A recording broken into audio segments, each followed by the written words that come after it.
राष्ट्रपति के दस्तखत हुए। उसके बाद कुछ लोगों ने इसका विरोध करना प्रारंभ किया। जिन लोगों ने इस बिल के मसौदे को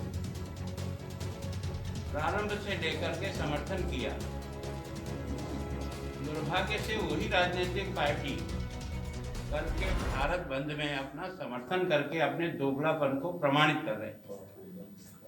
और ये मैं शब्दों से नहीं कह रहा हूँ, लोकसभा की रिकॉर्डिंग से ये 100% प्रूव है कि ये जो बिल लाए गए हैं तीनों, ये स्वामीनाथन आयोग के गठन 2004 के अक्टूबर महीने में और 2006 में उसकी रिपोर्ट आने के बाद उसकी जो रिकमेंडेशन थी, जिसका विभिन्न राजनीतिक दल विधानसभा में भी और लोकसभा में भी हमेशा स्वामीनाथन आयोग को रिपोर्ट को लागू करो, ये बिल उसी पर आधारित हैं।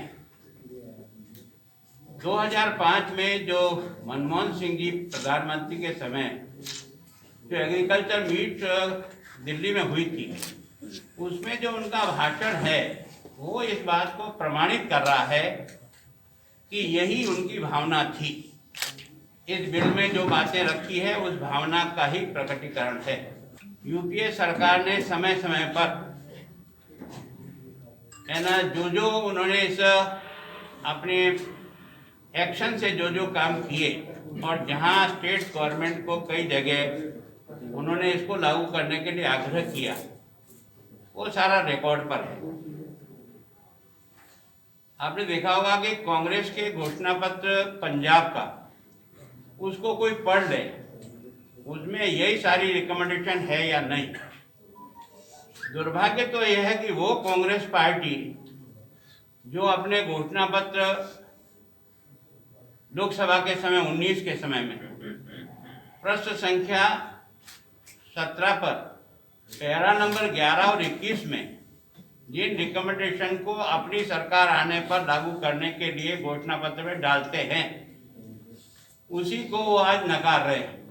जिस समय ये यूपीए की सरकार थी, उस समय इन्हीं कानूनों पर जो चर्चा होकर के जो बदलाव करके उन्होंने कुछ राज्यों में लागू करने का प्रयास किया, विशेष करके फल और सब्जी के ऊपर, वो उसके ऊपर जो है ना, वो भी इसका जो है ना लेफ्ट पार्टी जिसने ये मसूदा पास कराया, इस कानून का विरोध। मैंने पहले दिन से कहा था कि कोई इस कानून की लाइन पर निशान लगा करके बताया कि इस जगह हमको विरोध है। ये सब राजनीतिक पार्टियां भी इसमें कूद करके अपने आप को बादशाह साबित करने का प्रयास कर रहे हैं। इसका मतलब ये तुम्हारा दोगलापन लोकसभा और राज्यसभा के रिकॉर्ड के आधार पर और वहाँ की मीटिंगों के आधार पर प्रूव है।